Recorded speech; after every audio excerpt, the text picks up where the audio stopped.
Party വിട്ട DYFI നേതാവ് Manu തോമസിനെതിരെ P Jayarajan. മാധ്യമങ്ങളുടെ CPM വിരുദ്ധതയാണ് മനുവിന് പോരാളി പരിവേഷം നൽകുന്നത്. തനിക്കെതിരെ തെറ്റായ ആരോപണം ഉന്നയിച്ചു. ഇക്കാര്യത്തിൽ നിയമ നടപടി സ്വീകരിക്കുമെന്നും പി ജയരാജൻ പറഞ്ഞു. സജോ ദേവസ്യ വിവരങ്ങൾ നൽകും കണ്ണൂരിൽ നിന്ന്. സജോ, കഴിഞ്ഞ 2 ദിവസമായി ഈ പരാമർശങ്ങൾ അല്ലെങ്കിൽ ഈ മനു തോമസ് പറയുന്ന ചില പരാമർശങ്ങൾ, അദ്ദേഹം എഴുതിയ കത്തൊക്കെ വലിയ ചർച്ചയാകുന്നുണ്ട്. ഈ പശ്ചാത്തലത്തിലാണോ പി ജയരാജൻ ഇപ്പോൾ ചില വിമർശനങ്ങൾ ഉന്നയിക്കുന്നത്? എന്തൊക്കെയാണ് വിശദാംശങ്ങൾ? വിജയകുമാർ, സ്വർണ്ണക്കടത്ത് കൊട്ടേഷൻ സംഘങ്ങൾ സൈബർ പോരാളികളായി വിലസിയിരുന്നു. അവർക്ക് പി ജയരാജന്റെ ആശീർവാദം ലഭിച്ചിരുന്നു എന്നൊരു പരാമർശം മനു തോമസിന്റെ ഭാഗത്തു നിന്നുണ്ടായിരുന്നു. അദ്ദേഹം പാർട്ടി വിട്ടതിന് ശേഷം നൽകിയ അഭിമുഖത്തിൽ ഈ പരാമർശത്തിനെതിരെയാണ് CPIM സംസ്ഥാന സമിതി അംഗവും മുൻ കണ്ണൂർ ജില്ലാ സെക്രട്ടറിയുമായ പി ജയരാജൻ ഒരു വിപ്ലവകാരിയുടെ പതനം വലതുപക്ഷ മാധ്യമങ്ങൾ വലിയ തോതിൽ ആഘോഷിക്കുകയാണ്. അത് CPIM വിരുദ്ധത മാത്രമാണ്.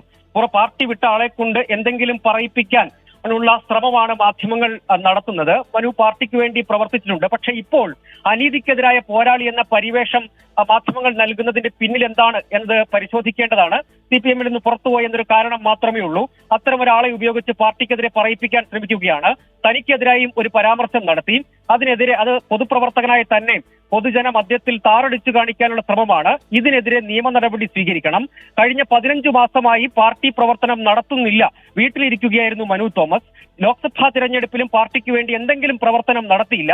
അത്തരം ഒരാൾ സ്വർണ്ണക്കടത്ത് കൊട്ടേഷൻ സംഘത്തിനെതിരെ പോരാടുകയായിരുന്നു എന്ന അവകാശവാദം ഉന്നയിക്കുന്നത് കബളിപ്പിക്കാനുള്ള ശ്രമമാണ്. പാർട്ടിയിലെ ആരെങ്കിലും ലക്ഷ്യം വെച്ച് ബോധപൂർവമായ തെറ്റായ ആരോപണങ്ങൾ ഉന്നയിച്ചാൽ അതിനെ പിന്തുണയ്ക്കാൻ, അത് മിണ്ടാതെ നിൽക്കാൻ പാർട്ടിയെ കിട്ടില്ല. അങ്ങനെ അതേസമയം പാർട്ടിക്ക് ലഭിക്കുന്ന അനുഭാവികളുടെ പരാതികളെല്ലാം അന്വേഷിച്ച് നടപടിയെടുക്കുന്ന പാരമ്പര്യമാണ് കണ്ണൂരിലെ പാർട്ടിക്കുള്ളത് എന്നതാണ് വാദിക്കാനുള്ള ശ്രമം. അതായത് M ഷാജറിന് സ്വർണ്ണക്കടത്ത് കൊട്ടേഷൻ സംഘങ്ങളുമായി ബന്ധമുണ്ട്, തനിക്കെതിരെ ഗൂഢാലോചന നടത്തി ഇതേ സംഘത്തെ ഉപയോഗിച്ച് മനു തോമസിനെതിരെ പ്രവർത്തിച്ചു എന്നതായിരുന്നു മനുവിന്റെ പരാതി. അത് ആദ്യം ജില്ലാ കമ്മിറ്റി തന്നെ പരിശോധിച്ചു. പിന്നീട് ജില്ലാ കമ്മിറ്റി നിയോഗിച്ച അന്വേഷണ കമ്മീഷൻ പക്ഷേ ഇത്തരം കാര്യങ്ങളിൽ ഇതിൽ സജോ, ഈ മനു തോമസ് പാർട്ടി സംസ്ഥാന സെക്രട്ടറിക്ക് നേരത്തെ എഴുതിയ ഒരു കത്ത് പുറത്തു വന്നിട്ടുണ്ടല്ലോ. അതിലെ പരാമർശങ്ങൾ വളരെ ഗൗരവമുള്ളതാണല്ലോ. ആ നിലയ്ക്കുള്ള ചർച്ചകളും നടക്കുന്നുണ്ടല്ലോ രാഷ്ട്രീയ കേന്ദ്രങ്ങളിൽ. അപ്പോൾ അതിനെപ്പറ്റി പി ജയരാജൻ എന്തെങ്കിലും പറയുന്നുണ്ടോ ഈ ഫേസ്ബുക്ക് പോസ്റ്റിൽ? അതായത് മനുവിനെ കുറ്റപ്പെടുത്താൻ വേണ്ടി അദ്ദേഹത്തിന്റെ സംരംഭങ്ങളെ പരാമർശിക്കുകയാണ്. തളിപ്പറമ്പിലും തലശ്ശേരിയിലും വ്യാപാര സ്ഥാപനങ്ങളുണ്ട്, അവയിൽ നിന്ന് ഒഴിവാകണം എന്ന് പാർട്ടി ആവശ്യപ്പെട്ടിരുന്നു. പക്ഷേ അത് ഉണ്ടായില്ല. മുഴുവൻ സമയ പ്രവർത്തകർ മറ്റു ജോലികൾ ചെയ്യുന്നത് ഒഴിവാക്കണമെന്ന് പാർട്ടി നിഷ്കർഷിക്കാറുണ്ട്. അങ്ങനെ ഒഴിവാക്കേണ്ടിയിരുന്നത് മനു തന്നെയാണ്. മനുവാണ് തെറ്റുതിരുത്തേണ്ടത്. അതുകൊണ്ട് ഇനിയും പ്രസ്ഥാനത്തെ കരിവാരി തേക്കാനുള്ള പ്രവർത്തനങ്ങൾ മനു നടത്തരുത്, അതിൽ നിന്ന് മനു പിന്മാറും എന്ന് കരുതുന്നതായും പരാമർശിച്ചുകൊണ്ടാണ് പി ജയരാജൻ ഫേസ്ബുക്കിൽ വിശദമായ ഒരു കുറിപ്പ് മനു തോമസിനെതിരെ പങ്കുവച്ചിരിക്കുന്നത്. കണ്ണൂരിലെ പാർട്ടിയെ തെല്ലൊന്നുമല്ല മനു തോമസിന്റെ തുറന്നു പറച്ചിൽ കുരുക്കിലാക്കിയിരിക്കുന്നത് അല്ലെങ്കിൽ പ്രതിരോധത്തിലാക്കിയിരിക്കുന്നത് എന്താണ്? ഈ പരാതിക്ക് പിന്നാലെയാണ് ആദ്യം ജില്ലാ കമ്മിറ്റിയിൽ പരാതി നൽകി 1 വർഷത്തോളം ആ പരാതി പൂഴ്ത്തി എന്നതാണ് മനുവിന്റെ പരാതി. അതിനുശേഷം കമ്മീഷനെ നിയോഗിച്ചു. പക്ഷേ വളരെ വിചിത്രമായ കണ്ടെത്തലോടുകൂടി ആ റിപ്പോർട്ട് സമർപ്പിക്കപ്പെട്ടു എന്നതാണ് മനു പിന്നീട് മാധ്യമങ്ങളോട് പറഞ്ഞത്. അതായത് ഇക്കാര്യത്തിൽ ശ്രദ്ധക്കുറവുണ്ടായി. അതായത് സ്വർണ്ണക്കടത്ത് കൊട്ടേഷൻ സംഘങ്ങളുമായുള്ള ബന്ധം എന്നതായിരുന്നു ആരോപണം. അത്രയും ഗുരുതരമായ ആരോപണത്തിൽ പരാമർശം ശ്രദ്ധക്കുറവുണ്ടായി അല്ലെങ്കിൽ ശ്രദ്ധിക്കണം എന്ന പരാമർശത്തോടു കൂടിയും ആ റിപ്പോർട്ട് സമർപ്പിക്കപ്പെടുകയാണ് ചെയ്തത്. അത്രയും ലാഘവത്തോടെ മാത്രം ആ വിഷയത്തെ സമീപിച്ചു എന്നതായിരുന്നു പ്രധാനപ്പെട്ട മനുവിന്റെ ആരോപണം. അതിന് പിന്നാലെ ഷാജറിന് യുവജന കമ്മീഷൻ ചെയർമാൻ സ്ഥാനവും കൂടി ലഭ്യമായി. പിന്നാലെയാണ് മനു പാർട്ടി വിട്ടത്.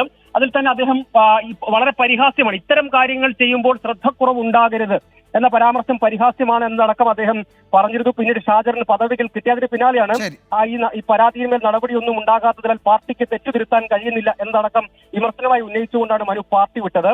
അതാണ് വലിയ തോതിൽ പാർട്ടിയെ പ്രതിരോധത്തിലാക്കുന്നതും ചർച്ചയാക്കുന്നതും. ഇതേ വിഷയം സംസ്ഥാന സെക്രട്ടറിക്ക് അടക്കം പിന്നീട് പരാതിയായി മനു നൽകിയിരുന്നു. പക്ഷെ നടപടിയൊന്നും ഉണ്ടായില്ല. ശരി സജോ, മനു തോമസ് മാധ്യമങ്ങളിലൂടെ നടത്തിയ ചില വിമർശനങ്ങൾ, ചില ആരോപണങ്ങൾ, ഒപ്പം സംസ്ഥാന സെക്രട്ടറിക്ക് അയച്ച കത്ത്, അതിലെ ചില പരാമർശങ്ങളൊക്കെ വലിയ ചർച്ചയാകുന്നതിനിടെയാണ് പി ജയരാജൻ പ്രതികരണവുമായി രംഗത്ത് വരുന്നത്. തനിക്കെതിരെ തെറ്റായ ആരോപണമാണ് ഉന്നയിച്ചത്, ഇക്കാര്യത്തിൽ നിയമ നടപടി സ്വീകരിക്കും എന്നാണ് പി ജയരാജൻ ഫേസ്ബുക്ക് പോസ്റ്റിൽ പറഞ്ഞത്. സജോ ദേവസ്യാണ് വിവരങ്ങൾ നൽകിയത് കണ്ണൂരിൽ നിന്ന്.